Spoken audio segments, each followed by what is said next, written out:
Each of the corners or resources of the diamond has one fundamental goal or fundamental paradigm that really explains it, that develops what I'm working on within that corner.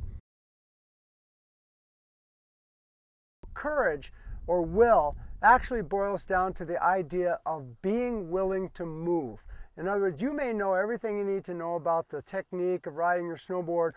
You may know everything you need to know about what you want your ski to do in the snow, but there's still a block sometimes that keeps you from moving forward. So the will to make the move and understand that even though you make it, it may not be successful the first time is the fundamental paradigm of will. It's a willingness to get into action, and in more of an aggressive sense, it's the willingness to attack. The fundamental paradigm of touch is awareness. It is what I am aware of, what do I feel, what is my sensory connection to the environment I'm in. And that makes me understand what my timings are. It makes me understand the feeling of rhythm, the feeling of flow, the feeling of the texture of the snow, the intelligence of the feet in terms of the way they sense the snow and what's happening in the snow. So the fundamental thing that I am looking at when I'm talking about touch is the idea of awareness and opening up my awareness, and most specifically an awareness that is in the present moment, that is not colored by what happened so much in the past or what might happen in the future, but what is it that I'm actually doing right now and what do I experience right now. The most fundamental paradigm of purpose has to do with what the ski or the snowboard is actually doing in the snow.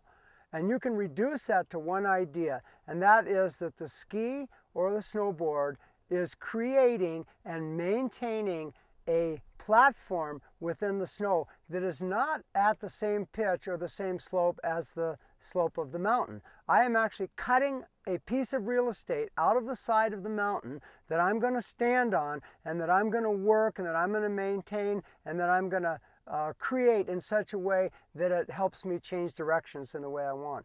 No matter what I'm talking about in terms of skiing bumps or carving or skidding, it goes down to that real fundamental relationship between the vehicle and the medium, in this case the ski and the snow, and what I'm trying to get that ski to do in the snow. If I'm clear about that, then the technique tends to present itself.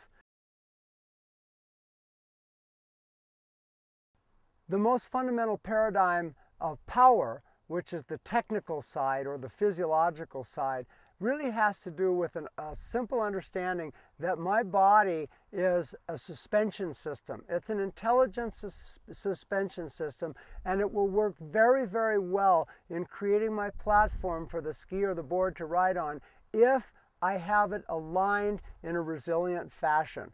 And what that means is that if I'm out of kink, with my shoulder up here, or I turn my body too much, or I push my butt back, or if I bring my shoulders to one side or another, I've taken my spring out of alignment. If the spring is in alignment, in other words, if my bones are stacked on each other and I can do the flexing and extending in the body without it pitching me forward, backwards, or too much to the side, then I can really manage the ski's behavior and make the ski what I want to do in the snow.